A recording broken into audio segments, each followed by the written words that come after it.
യേശു സ്വയം ദൈവമാകുന്നു എന്ന് അവകാശപ്പെട്ടതാണ് പരീശന്മാരെയും മറ്റ് മതനേതാക്കന്മാരെയും ഏറ്റവും അധികം കോപിപ്പിച്ചത്. കൂടാരപ്പെരുന്നാളിൻ്റെ സമയത്ത് യേശു ജനത്തോട് പറഞ്ഞത് താൻ ലോകത്തിൻ്റെ വെളിച്ചമാകുന്നു എന്നത്രേ. വിശുദ്ധ യോഹന്നാൻ എഴുതിയ സുവിശേഷം 8-ാം അധ്യായത്തിൽ യേശു ഉയർത്തുന്ന അവകാശവാദം ആർക്കും നിരാകരിക്കുവാൻ കഴിയില്ല. നമുക്ക് ഒരുമിച്ച് അത് തന്നെ പഠിക്കാം. വിശുദ്ധ യോഹന്നാൻ എഴുതിയ സുവിശേഷം 8-ാം അധ്യായം.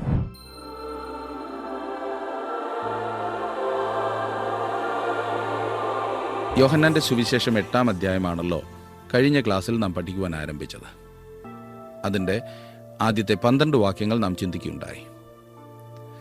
കൂടാരപ്പെരുന്നാളിൻ്റെ സമയത്ത് ഇസ്രായേൽ ജനം തങ്ങൾ അടിമത്തത്തിൽ നിന്നും മോചിപ്പിക്കപ്പെട്ട ആ സന്ദർഭം ആയിരുന്നു ഓർത്തിരുന്നത് എന്ന് നാം കണ്ടു. അന്ന് അഗ്നിസ്തംഭം ഇസ്രായേൽ മക്കളെ മരുഭൂമിയിലൂടെ നടത്തി. ഈ കാര്യം ഇന്നവർ ദീപങ്ങൾ തെളിയിച്ചുകൊണ്ട് ആഘോഷിക്കുകയാണ്. ആ പ്രത്യേക സാഹചര്യത്തിൽ കർത്താവ് എന്ന് പറയുകയാണ്, ഞാൻ ലോകത്തിൻ്റെ വെളിച്ചമാകുന്നു എന്ന്.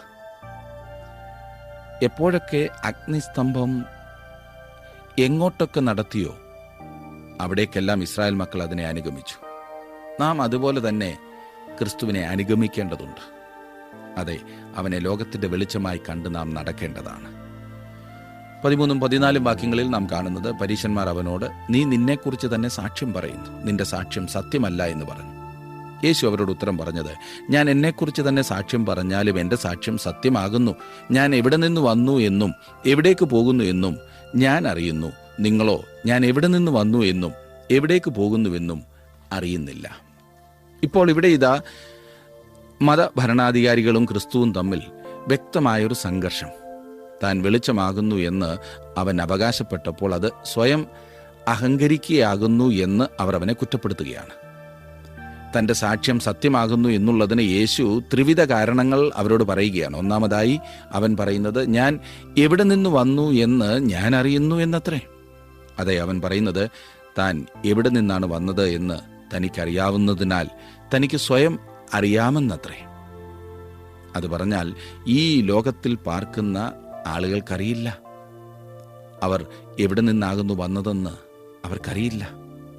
ലക്ഷക്കണക്കിന് വർഷങ്ങൾക്ക് മുൻപ് എന്താണ് സംഭവിച്ചതെന്ന് പറയുവാൻ ശാസ്ത്രജ്ഞന്മാർ ശ്രമിക്കുന്നു. എന്നിരുന്നാലും അവരിൽ ആരും 100 വർഷങ്ങൾക്ക് മുൻപ് ഉണ്ടായിരുന്നില്ല. തങ്ങൾ എവിടെ നിന്നാകുന്നു വന്നതെന്ന് അവർക്കറിയില്ല. അനുമാനിക്കുവാൻ മാത്രമേ അവരെ കൊണ്ട് കഴിയുകയുള്ളൂ. എന്നാൽ താൻ എവിടെ നിന്നാകുന്നു വന്നതെന്ന് ക്രിസ്തുവിന് അറിയാമായിരുന്നു. അതൊരു ഊഹമായിരുന്നില്ല. 15-16 വാക്യങ്ങളിൽ, നിങ്ങൾ ജഡപ്രകാരം വിധിക്കുന്നു, ഞാൻ ആരെയും വിധിക്കുന്നില്ല. ഞാൻ വിധിച്ചാലും ഞാൻ ഏകനല്ല, ഞാനും എന്നെ അയച്ച പിതാവും കൂടെ ആകയാൽ എൻ്റെ വിധി സത്യമാകുന്നു. രണ്ടാമത്തെ അവൻ്റെ പ്രസ്താവന, താൻ ആരെയും ജഡപ്രകാരം വിധിക്കുന്നില്ല എന്നത്രേ. താങ്കളും ഞാനും നടത്തുന്ന ഏതൊരു വിധിയും ജഡപ്രകാരമായിരിക്കും. നമ്മുടെ വിധി പരിമിതിയുള്ളതാണ്. കാരണം വസ്തുതകൾ മുഴുവൻ നമ്മുടെ കൈവശമില്ല. ഇതിനൊരു നല്ല ഉദാഹരണമാകുന്നു പരിണാമ സിദ്ധാന്തം. നമ്മുടെ വിധികൾ അപൂർണങ്ങളായ വസ്തുതകളെ അടിസ്ഥാനപ്പെടുത്തിയായതിനാൽ അവ വാസ്തവത്തിൽ ഊഹാപോഹങ്ങളത്രേ. ഒന്നുകിൽ മനുഷ്യൻ ഊഹാപോഹങ്ങൾ അംഗീകരിക്കുന്നു, അല്ലെങ്കിൽ വെളിപ്പാട് അംഗീകരിക്കുന്നു. ഒരുവൻ ജഡപ്രകാരം വിധിക്കുന്നുവെങ്കിൽ ആ വ്യക്തി സ്വാഭാവികമായി ഊഹാപോഹങ്ങളെ പിന്തുടരുകയായിരിക്കും. കർത്താവായ യേശുക്രിസ്തു പറയുന്നത്, അവൻ ജഡപ്രകാരം വിധിക്കുന്നില്ല എന്നത്രേ. സ്വർഗത്തിൽ നിന്നും വരുന്ന വിധിയാണ് അവൻ നൽകുന്നത്. ദൈവത്തിൻ്റെ കാഴ്ചപ്പാട് അവൻ നൽകുന്നു, ദൈവത്തിൻ്റെ കണക്കുകൂട്ടൽ. ഇത് വെളിപ്പാടാകുന്നു. ഇത് മനുഷ്യൻ്റെ കാഴ്ചപ്പാടിൽ നിന്നും വ്യത്യസ്തമാണ്. അതുകൊണ്ടത്രേ മത നേതാക്കന്മാർക്ക് യേശുവിനോടുള്ള എതിർപ്പ് വർദ്ധിക്കുന്നത്. 17-18 വാക്യങ്ങളിൽ നാം കാണുന്നു, 2 മനുഷ്യരുടെ സാക്ഷ്യം സത്യം എന്ന് നിങ്ങളുടെ ന്യായപ്രമാണത്തിലും എഴുതിയിരിക്കുന്നുവല്ലോ. ഞാൻ എന്നെക്കുറിച്ച് തന്നെ സാക്ഷ്യം പറയുന്നു, എന്നെ അയച്ച പിതാവും എന്നെക്കുറിച്ച് സാക്ഷ്യം പറയുന്നു. അവൻ്റെ സാക്ഷ്യം സത്യമാകുന്നു എന്നുള്ളതിൻ്റെ മൂന്നാമത്തെ കാരണം ഇതാകുന്നു. പിതാവ് യേശുവിനെക്കുറിച്ച് സാക്ഷ്യം പറയുന്നു. അവർ പിതാവിൻ്റെ ശബ്ദം സ്വർഗത്തിൽ നിന്നും കേട്ടതാണ്. 19-ാം വാക്യത്തിൽ നാം കാണുന്നു, അവർ അവനോട്, നിന്റെ പിതാവ് എവിടെയെന്ന് ചോദിച്ചതിന് യേശു, നിങ്ങൾ എന്നെ ആകട്ടെ എൻ്റെ പിതാവിനെ ആകട്ടെ അറിയുന്നില്ല. എന്നെ അറിഞ്ഞുവെങ്കിൽ എൻ്റെ പിതാവിനെയും അറിയുമായിരുന്നു എന്നുത്തരം പറഞ്ഞു. അവൻ്റെ ജനനത്തെ അവർ വീണ്ടും ചോദ്യം ചെയ്യുകയാണ്. യേശു കർത്താവ് ദൈവത്തെ എൻ്റെ പിതാവ് എന്ന് വിളിക്കുന്നതിൻ്റെ ആ പ്രത്യേകത ശ്രദ്ധിച്ചോ? ക്രിസ്തുവിലുള്ള വിശ്വാസത്താൽ എനിക്കും താങ്കൾക്കും ലഭിക്കുന്ന ബന്ധത്തിൽ നിന്നും വ്യത്യസ്തമായ ഒന്നത്രേ ഇവിടെ കാണുവാൻ സാധിക്കുന്നത്. തൻ്റെ പുനരുത്ഥാനത്തിൻ്റെ ശേഷം യേശു മറിയോട് ഇപ്രകാരം പറഞ്ഞത് ഓർക്കുന്നുണ്ടോ? എൻ്റെ പിതാവും നിങ്ങളുടെ പിതാവുമായവൻ്റെ അടുക്കൽ ഞാൻ കയറിപ്പോകുന്നു എന്ന്. യോഹന്നാന്റെ സുവിശേഷം 20-ാം വാക്യം. യേശുക്രിസ്തുവിലുള്ള വിശ്വാസത്താൽ നാം ദൈവമക്കളായിത്തീരുന്നു. എന്നാൽ യേശുക്രിസ്തു ദൈവപുത്രനായിരിക്കുന്നത് തൃത്വത്തിൽ അവൻ്റെ സ്ഥാനത്താൽ ആകുന്നു. അവൻ പുത്രനായ ദൈവമാകുന്നു. അവൻ പിതാവായ ദൈവത്തെ സംബോധന ചെയ്യുന്നു. ഈ ബന്ധം തലമുറയായോ പുതുജനനം കൊണ്ടോ ഒന്നും ഉണ്ടായതല്ല, പിന്നെയോ തൃത്വത്തിൽ അവനുള്ള സ്ഥാനമാകുന്നു അതിന് കാരണം. നിങ്ങൾ എന്നെ അറിഞ്ഞു എങ്കിൽ എൻ്റെ പിതാവിനെയും അറിയുമായിരുന്നു എന്ന് നാം കാണുന്നു. ഇവിടെയാണ് ആ പിളർപ്പ്. അതെ, ഇവിടെയാണ് ആ യഥാർത്ഥ സംഗതി. ഇടയിൽ മറ്റൊന്നുമില്ല.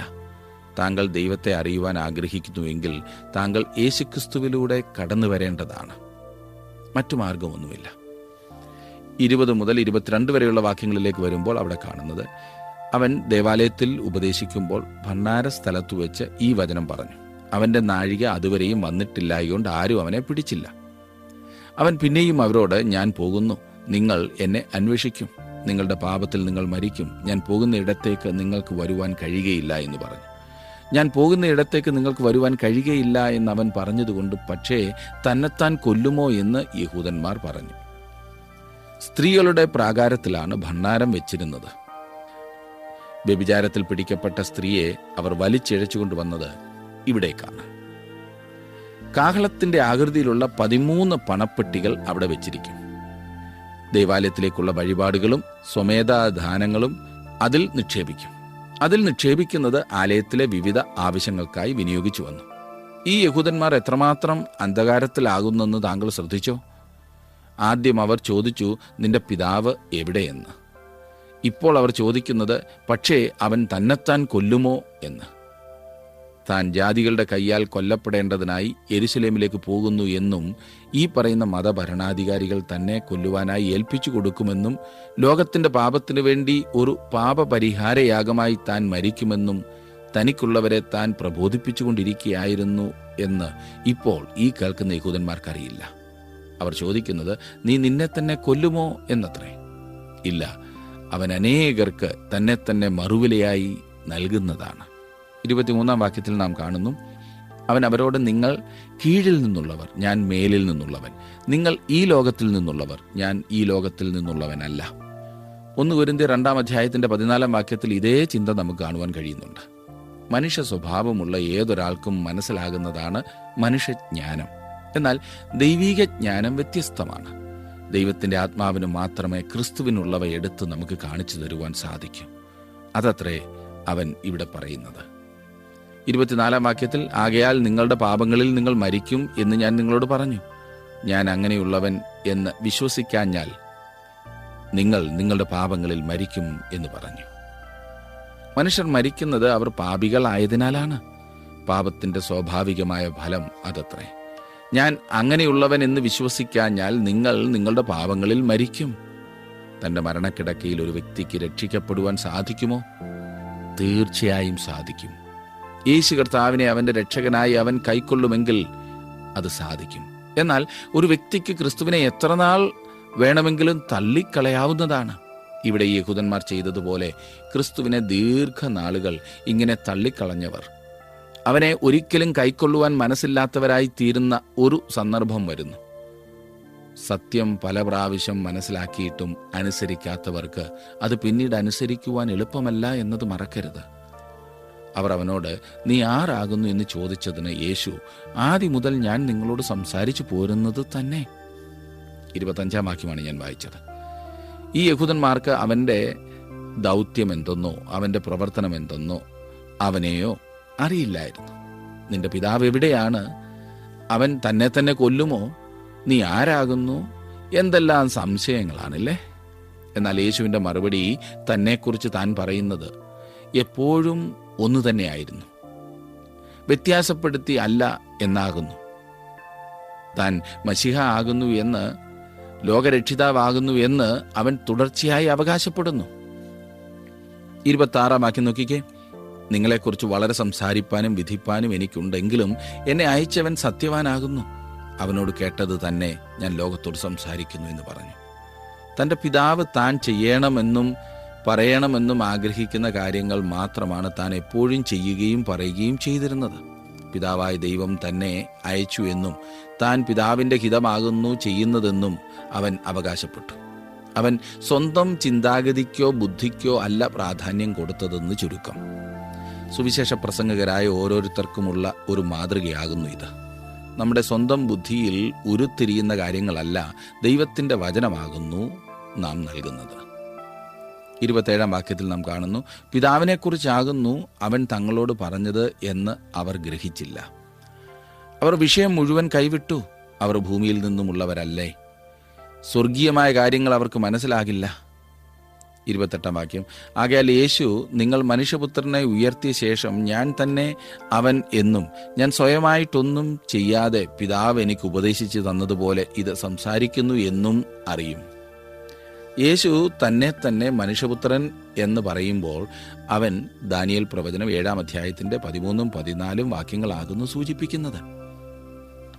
ഈ പ്രപഞ്ചത്തിൻ്റെ ഭരണാധികാരിയാകുവാൻ അവസാന നാളിൽ മനുഷ്യപുത്രൻ വരും.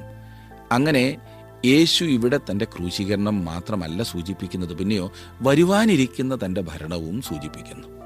ക്രിസ്തുവിൻ്റെ മരണത്തിനും ഉയർത്തെഴുന്നേൽപ്പിനും ശേഷം ഈ ഭരണാധികാരികളിൽ അനേകരും വിശ്വസിച്ചു. യെരുശലേമിൽ അനേകം പുരോഹിതന്മാരും വിശ്വസിച്ചു എന്ന് അപ്പോസ്തലപ്രവൃത്തികളുടെ പുസ്തകത്തിൽ നാം വായിക്കുന്നുണ്ട്. ഇപ്പോൾ യേശു അവരോട് പറയുന്നത് ഇതത്രേ, താൻ അവകാശപ്പെടുന്ന വ്യക്തി തന്നെയാകുന്നു താനെന്ന് പിന്നീട് അവർ അറിയും.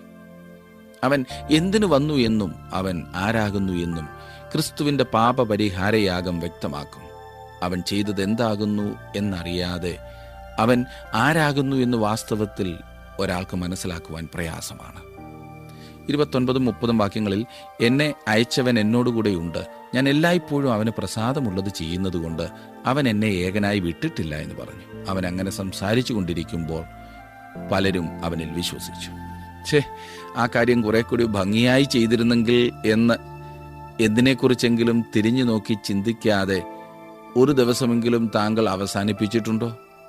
എന്നാൽ നമ്മുടെ കർത്താവ് ഓരോ ദിവസവും തിരിഞ്ഞു നോക്കി സങ്കടപ്പെട്ടിട്ടല്ല കഴിച്ചിട്ടുള്ളത്.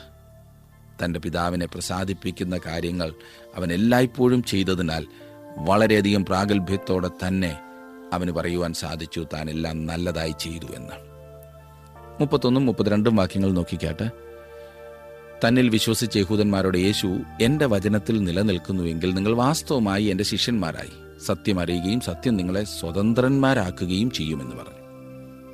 വിശ്വാസമൊന്നും മാത്രമാണ് രക്ഷിക്കുന്നത്. എന്നാൽ രക്ഷിക്കുന്ന വിശ്വാസം തനിയെയല്ല, അത് ചിലതൊക്കെ പുറപ്പെടുവിക്കും. ഒരു വ്യക്തി കർത്താവായ യേശുക്രിസ്തുവിൽ വിശ്വസിച്ച് കഴിഞ്ഞ് ആ വ്യക്തി ദൈവവചനത്തിൽ നിലനിൽക്കുവാൻ ആഗ്രഹിക്കും. വിശ്വാസത്തിൻ്റെ തെളിവെന്തെന്നാൽ രക്ഷകനോടൊപ്പം നിലനിൽക്കുന്നതാണ്.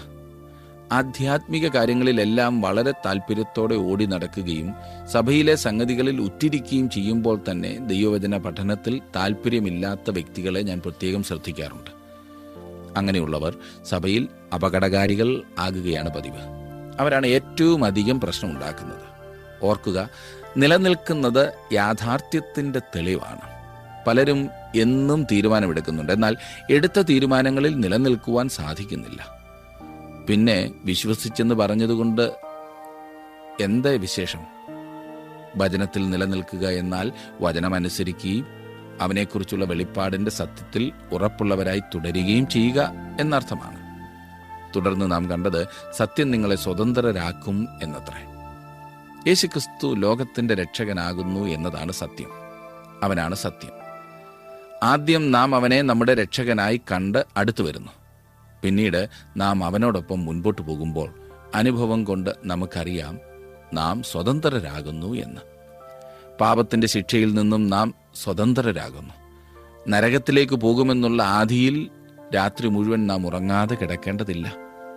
ഒരു ക്രിസ്തീയ ജീവിതം നയിക്കുവാൻ പോലും അവൻ നമ്മോട് ആവശ്യപ്പെടുന്നില്ല. അവൻ നമ്മോട് ആവശ്യപ്പെടുന്നത് അവനെ ആശ്രയിക്കുവാനും തൻ്റെ ജീവിതം നമ്മിലൂടെ ജീവിക്കുവാൻ അവനെ അനുവദിക്കുവാനുമാണ്. അങ്ങനെ നാം സമർപ്പിക്കുമ്പോൾ നാം സ്വതന്ത്രരാകും. 33 വാക്യത്തിൽ നാം കാണുന്നു, അവർ അവനോട്, ഞങ്ങൾ അബ്രഹാമിന്റെ സന്തതി, ആർക്കും ഒരു നാളും ദാസന്മാരായിരുന്നിട്ടില്ല. നിങ്ങൾ സ്വതന്ത്രന്മാരാകും എന്ന് നീ പറയുന്നത് എങ്ങനെ എന്നുത്തരം പറഞ്ഞു. ഇവർ തങ്ങളുടെ പഴയ അനുഭവങ്ങളൊക്കെ മറന്നുപോയെന്ന് തോന്നുന്നു. ഇന്ന് അനേകരും അങ്ങനെയാണല്ലോ. തങ്ങളുടെ കുടുംബശ്രേഷ്ഠത പറയുന്നത് കേട്ടാൽ ഈ യഹൂദന്മാരെക്കാൾ കഷ്ടമാണ്. അബ്രഹാമിന്റെ രക്തം അവരുടെ സിരകളിൽ ഉണ്ടായിരുന്നു എങ്കിലും അബ്രഹാമിന്റെ വിശ്വാസം അവരിൽ ഉണ്ടായിരുന്നില്ല. അവർ പറയുന്നത് ഞങ്ങൾ ആർക്കും ദാസന്മാരായിരുന്നിട്ടില്ല എന്നത്രേ. അഹങ്കാരം മനസ്സിനെ അന്ധമാക്കുന്നു. അവരുടെ ദുരഭിമാനം നിമിത്തം ചരിത്ര സത്യങ്ങളെപ്പോലും അവർ മനഃപൂർവ്വം അവഗണിക്കുന്നു, അല്ലെങ്കിൽ സൗകര്യപൂർവ്വം തങ്ങളുടെ ഇഷ്ടത്തിനായി അതിനെ പിടിച്ചു തിരിക്കുന്നു. മിസ്രയീം, അസീരിയ, ബാബിലോൺ, പേർഷ്യ ആദിയായ രാജ്യങ്ങളിൽ അവർ അടിമകളായിരുന്നിട്ടുണ്ട്. അതുമാത്രമോ, ഇത് പറയുമ്പോൾ തന്നെ അവർ റോമാനുഗത്തിൻ കീഴിലുമാണ്. സത്യത്തിന്റെ സ്വാതന്ത്ര്യത്തെക്കുറിച്ച് പറഞ്ഞതിൻ്റെ അർത്ഥം അവർക്ക് മനസ്സിലായില്ല. പഴയ സ്ഥിതി അവഗണിച്ചുകൊണ്ടുള്ള ദുരഭിമാനം ദോഷം മാത്രമേ ചെയ്യൂ. കർത്താവ് തന്നെ അവർക്ക് മറുപടി നൽകുന്നത് 34 മുതൽ 38 വരെയുള്ള വാക്യങ്ങളിൽ നാം കാണുന്നു. ഇത് സംസാരിക്കുമ്പോൾ അവർ ഭൗമികമായി സ്വതന്ത്രരല്ലായിരുന്നു, ആത്മീയമായും അവർ അടിമത്വത്തിലായിരുന്നു. അവർ അബ്രഹാമിന്റെ സന്തതികളാണെന്ന് അവകാശപ്പെട്ടു. എന്നിട്ടും അവർ യേശുവിനെ കൊല്ലുവാൻ തരമന്വേഷിച്ചു. പാപം ചെയ്യുന്നവനെല്ലാം പാപത്തിന്റെ ദാസനാകുന്നു എന്നുള്ള പ്രസ്താവന വർത്തമാനകാലത്തിലാണ്. താങ്കൾ പാപജീവിതത്തിൽ ജീവിതം തുടർന്നാൽ താങ്കൾ പാപത്തിന്റെ ഒരു ദാസനാകുന്നു. നമ്മൾ ആരെങ്കിലും പാപം ചെയ്യാതെ ഒരു ദിവസമെങ്കിലും അവസാനിപ്പിക്കുന്നുവോ എന്ന് ഞാൻ സംശയിക്കുന്നു.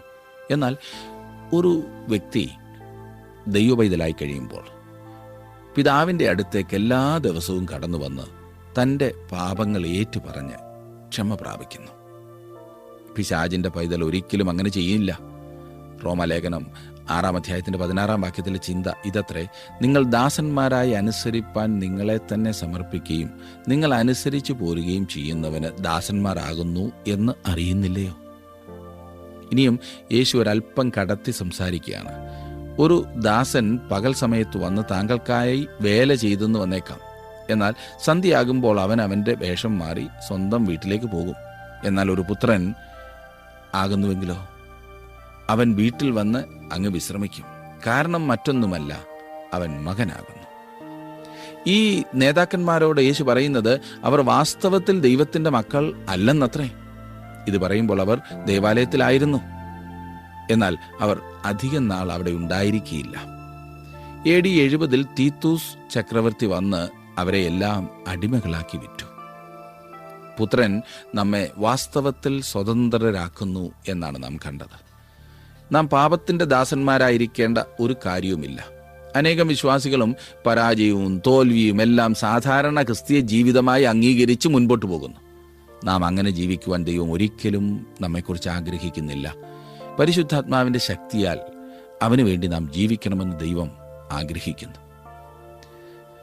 39 മുതൽ 44 വരെയുള്ള വാക്യങ്ങളിൽ വീണ്ടും കർത്താവ് തൻ്റെ അവകാശവാദങ്ങളെ ഉന്നയിക്കുന്നതായിട്ട് നമുക്ക് കാണുവാൻ സാധിക്കും. ഞാനൊന്ന് വായിക്കാൻ ചില വാക്യങ്ങൾ. അവർ അവനോട്, അബ്രഹാം ആകുന്നു ഞങ്ങളുടെ പിതാവ് എന്നുത്തരം പറഞ്ഞതിന് യേശു അവരോട്, നിങ്ങൾ അബ്രഹാമിൻ്റെ മക്കളെങ്കിൽ അബ്രഹാമിൻ്റെ പ്രവർത്തികളെ ചെയ്യുമായിരുന്നു. എന്നാൽ ദൈവത്തോട് കേട്ടിട്ടുള്ള സത്യം നിങ്ങളോട് സംസാരിക്കുന്ന മനുഷ്യനായ എന്നെ നിങ്ങൾ കൊല്ലുവാൻ നോക്കുന്നു. അങ്ങനെ അബ്രഹാം ചെയ്തില്ലല്ലോ. നിങ്ങളുടെ പിതാവിൻ്റെ പ്രവൃത്തികളെ നിങ്ങൾ ചെയ്യുന്നു എന്ന് പറഞ്ഞു. അവർ അവനോട്, ഞങ്ങൾ പരസംഗത്താൽ ജനിച്ചവരല്ല, ഞങ്ങൾക്കൊരു പിതാവേ ഉള്ളൂ, ദൈവം തന്നെ എന്ന് പറഞ്ഞു. യേശു അവരോട് പറഞ്ഞത്, ദൈവം നിങ്ങളുടെ പിതാവെങ്കിൽ നിങ്ങൾ എന്നെ സ്നേഹിക്കുമായിരുന്നു. ഞാൻ ദൈവത്തിൻ്റെ അടുക്കൽ നിന്ന് വന്നിരിക്കുന്നു, ഞാൻ സ്വയമായി വന്നതല്ല, അവൻ എന്നെ അയച്ചതാകുന്നു. എൻ്റെ ഭാഷണം നിങ്ങൾ ഗ്രഹിക്കാത്തത് എന്ത്? എൻ്റെ വചനം കേൾപ്പാൻ നിങ്ങൾക്ക് മനസ്സില്ലായ്ക കൊണ്ടത്രേ. നിങ്ങൾ പിശാചെന്ന പിതാവിൻ്റെ മക്കൾ നിങ്ങളുടെ പിതാവിൻ്റെ മോഹങ്ങളെ ചെയ്യുവാനും ഇച്ഛിക്കുന്നു. അവൻ ആദ്യം മുതൽ കുലപാതകനായിരുന്നു. അവനിൽ സത്യമില്ലായ്ക കൊണ്ട് സത്യത്തിൽ നിൽക്കുന്നതുമില്ല. അവൻ ഭോഷ്ക് പറയുമ്പോൾ സ്വന്തത്തിൽ നിന്ന് എടുത്തു പറയുന്നു. അവൻ ഭോഷ്ക് പറയുന്നവനും അതിൻ്റെ അപ്പനുമാകുന്നു. ഇവിടെ അപ്പനെ പോലെ തന്നെ മകനും എന്ന് നമ്മുടെ ഇടയിൽ ഒരു പറച്ചിലുണ്ടല്ലോ. തങ്ങൾ അബ്രഹാമിൻ്റെ മക്കളാകുന്നു എന്ന് ആ ജനം അവകാശവാദം മുഴക്കുന്നു എങ്കിൽ തന്നെ യേശു അവരോട് പറയുന്നത് അവർ വാസ്തവത്തിൽ അബ്രഹാമിൻ്റെ മക്കളായിരുന്നെങ്കിൽ അബ്രഹാം ചെയ്തതുപോലൊക്കെ ചെയ്തേനെ.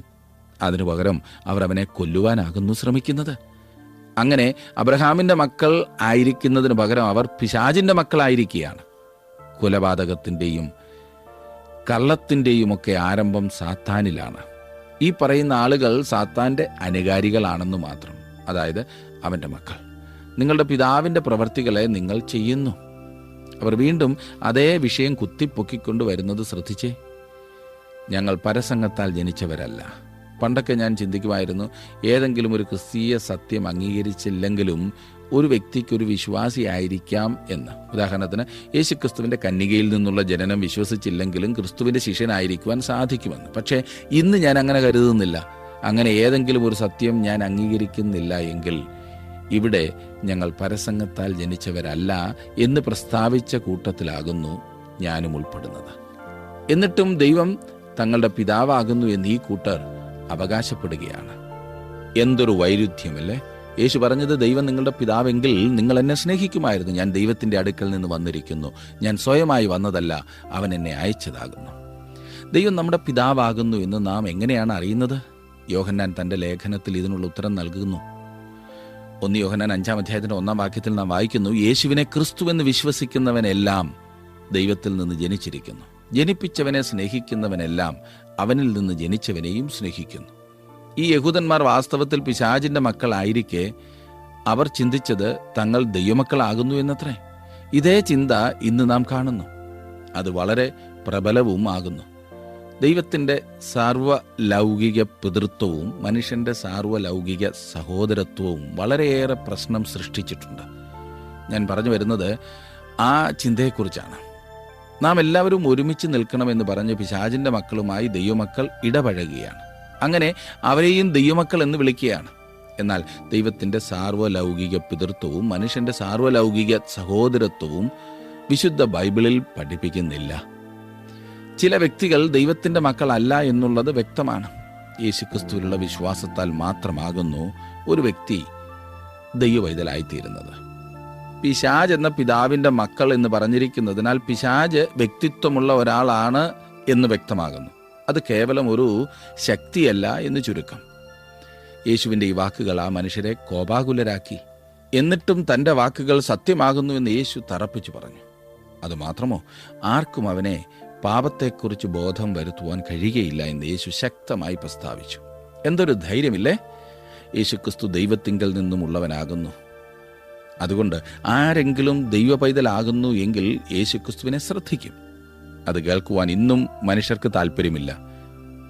മനുഷ്യർ ചിന്തിക്കുന്നത് നമ്മളെല്ലാം നല്ല ഒന്നാന്തരം സഹോദരങ്ങളാകുന്നു എന്നത്രേ. എന്നിട്ടവർ സ്നേഹത്തെക്കുറിച്ച് മാത്രം സംസാരിക്കും. സ്നേഹം സ്നേഹം എന്തൊരു സന്തോഷമാണെന്നറിയാമോ? ആരെയും നോവിക്കാതെ ജീവിക്കണമെന്ന് മാത്രമാണ് ചിന്ത. സുഹൃത്തെ, താങ്കൾ സത്യത്തിനു വേണ്ടി ഇന്ന് നിൽക്കുവാൻ പോവുകയാണെങ്കിൽ നമ്മുടെ കർത്താവ് ചെയ്തതുപോലെ തന്നെ താങ്കൾ ദുഷ്ടതയെ വെറുക്കേണ്ടതുണ്ട്. അത് എതിർപ്പ് കൊണ്ടുവരും. എല്ലാവരുടെയും കയ്യടി വാങ്ങി സത്യം വിളിച്ചു പറയാമെന്ന് കരുതരുത്. ഞാനും അങ്ങനെ ചിന്തിക്കുന്നില്ല. ഇതൊക്കെ പറയുമ്പോഴും അങ്ങനെ ചിന്തയില്ല കേട്ടോ. ഒട്ടുമുക്കാലും ആളുകൾക്ക് ശരിയായ ധാരണകളേക്കാൾ കൂടുതൽ തെറ്റിദ്ധാരണകളാണ്. ഇങ്ങനെ തെറ്റിദ്ധരിച്ചു വെച്ചിരിക്കുന്നതിനാൽ മറ്റെന്ത് പറഞ്ഞാലും അംഗീകരിക്കുകയില്ല. താങ്കൾക്ക് അങ്ങനെ സംഭവിക്കാതിരിക്കട്ടെ.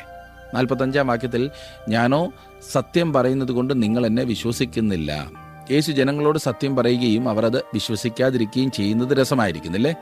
അവർ വിശ്വസിച്ചില്ല എന്ന് മാത്രമല്ല, അത് അവരിൽ തീവ്രമായ എതിർപ്പുണ്ടാക്കി. ഈ സത്യമേ ഉള്ളൂ വിശ്വസിക്കാത്തത്. എത്ര വളച്ചു കെട്ടി ആര് വന്ന് പറഞ്ഞാലും വിശ്വസിക്കും. എത്ര വലിയ കള്ളം പറഞ്ഞാലും അംഗീകരിക്കും. ഒരു വലിയ കള്ളം ആവർത്തിച്ച് പറഞ്ഞുകൊണ്ടിരുന്നാൽ ഒടുവിലായി മനുഷ്യർ അത് വിശ്വസിക്കും. 46 മുതൽ 48 വരെയുള്ള വാക്യങ്ങളിൽ, നിങ്ങളിൽ ആർ എന്നെ പാപത്തെക്കുറിച്ച് ബോധം വരുത്തുന്നു എന്ന് യേശു കർത്താവ് ചോദിച്ചപ്പോൾ തൻ്റെ ജീവിതത്തെ ഒരു പ്രതിസന്ധിയിൽ ഇടുകയല്ലായിരുന്നോ? അവൻ ക്രിസ്തുവിൻ്റെ ദൈവത്വത്തിൻ്റെ ഒരു ഉന്നതമായ തെളിവത്രേ ഇത്. ഓർക്കണം, പ്രവൃത്തിയിലുള്ള വ്യാജം പാപമാണ്. യേശുവിൻ്റെ പാപരഹിതമായ ജീവിതം ബൈബിളിലെ ഒരു അത്ഭുതമാണ്. ലോകചരിത്രത്തിലെ ഒരു അത്ഭുതമാണ്. മറ്റാരെക്കുറിച്ചും ഇത് പറയുവാൻ സാധ്യമല്ല. തൻ്റെ പാപരഹിത ജീവിതത്തിന് സ്വർഗവും ഭൂമിയും ശത്രുക്കളും മിത്രങ്ങളും പുരുഷന്മാരും സ്ത്രീകളും സാക്ഷികളാണ്. അവൻ്റെ ശത്രുക്കൾക്ക് അവനെതിരെ ഒരു ചെറിയ തുരുമ്പ് ലഭിച്ചിരുന്നെങ്കിൽ അവർ അത് ഉപയോഗിക്കുക തന്നെ ചെയ്തേനെ. അവൻ്റെ ചോദ്യത്തിന് അവരുടെ കൈവശം യുക്തിയുക്തമായ മറുപടി ഒന്നും തന്നെയില്ല. അതുകൊണ്ട് അവർ എന്താണ് ചെയ്തത്? അവർ ആക്ഷേപിച്ചുകൊണ്ട് മുൻപോട്ട് വന്നു. ഇന്ന് അനേകരും ചെയ്യുന്നതും ഇത് തന്നെയാണ്. 49 മുതൽ 51 വരെയുള്ള വാക്യങ്ങളിലേക്ക് വരുമ്പോൾ ഈ അധ്യായത്തിലെ ഒടുവിലത്തെ ഭാഗം നാം കാണുന്നു. നമ്മുടെ യേശു ആ ആൾക്കൂട്ടത്തിൽ നിൽക്കുന്നത് എൻ്റെ കണ്ണുകൊണ്ട് തന്നെ ഒന്ന് കാണുവാൻ സാധിച്ചിരുന്നെങ്കിൽ എന്ന് ഞാൻ ആശിക്കുകയാണ്. അവന് ചുറ്റും നിൽക്കുന്ന യഹൂദന്മാർ അവനെ വളരെയധികം വെറുക്കുന്നു. അവർക്ക് അവനെ കൊല്ലണമെന്നുണ്ട്. അവരങ്ങനെ പല്ലുകടിച്ചുകൊണ്ട് നിൽക്കുകയാണ്. അവർക്ക് ഹൃദയം നിറയെ കുലപാതകമാകുന്നു. എന്നാൽ അവൻ്റെ ഹൃദയത്തിൽ സ്നേഹമല്ലാതെ മറ്റൊന്നുമില്ല. അവർക്ക് വേണ്ടി മരിക്കുവാൻ ക്രൂശിൽ കയറുവാൻ പോവുകയാണ് അവൻ. അവനെ കൊല്ലണമെന്ന് മാത്രമാണ് അവരുടെ ഹൃദയത്തിൽ. എന്നാൽ അവൻ അവർക്ക് ജീവനാണ് വാഗ്ദാനം ചെയ്യുന്നത്. നമ്മുടെ കർത്താവ് എത്ര ഉന്നതമായൊരു മാതൃകയാണ് അവർക്ക് കാണിച്ചു കൊടുക്കുന്നത്, അല്ലേ? 52 മുതൽ 59 വരെയുള്ള വാക്യങ്ങളിൽ നല്ല സംഭാഷണം നാം കാണുന്നു. അബ്രഹാം എപ്പോഴെങ്കിലും ക്രിസ്തുവിനെ കണ്ടിട്ടുണ്ടോ? അതെ, അവൻ തീർച്ചയായും കണ്ടിട്ടുണ്ട്. പഴയ നിയമത്തിലെ ദൈവത്തിൻ്റെ പ്രത്യക്ഷതകൾ ഈ ജനങ്ങൾക്ക് യേശുക്രിസ്തു പ്രത്യക്ഷപ്പെട്ടതാണ്. യേശുവിൻ്റെ ഹൃദയം നിറയെ സ്നേഹമാകുന്നു. അവർ അവനെ കൊല്ലുവാൻ ശ്രമിക്കുമ്പോഴും അവൻ അവരെ സ്നേഹിക്കുന്നു. അവരുടെ അറിവില്ലായ്മയിൽ സഹതപിക്കുകയല്ലാതെ എന്ത് ചെയ്യുവാൻ കഴിയും? യേശുവിൻ്റെ സ്നേഹം ഇന്നും നമുക്ക് അനുഭവിക്കുവാൻ സാധിക്കും. ഈ പഠനം ശ്രദ്ധിക്കുന്ന എല്ലാവർക്കും ആ സ്നേഹത്തിൽ ജീവിക്കുവാൻ സാധിക്കട്ടെ എന്ന് ഞാൻ പ്രാർത്ഥിക്കുന്നു. ദൈവം നിങ്ങളെ അനുഗ്രഹിക്കട്ടെ.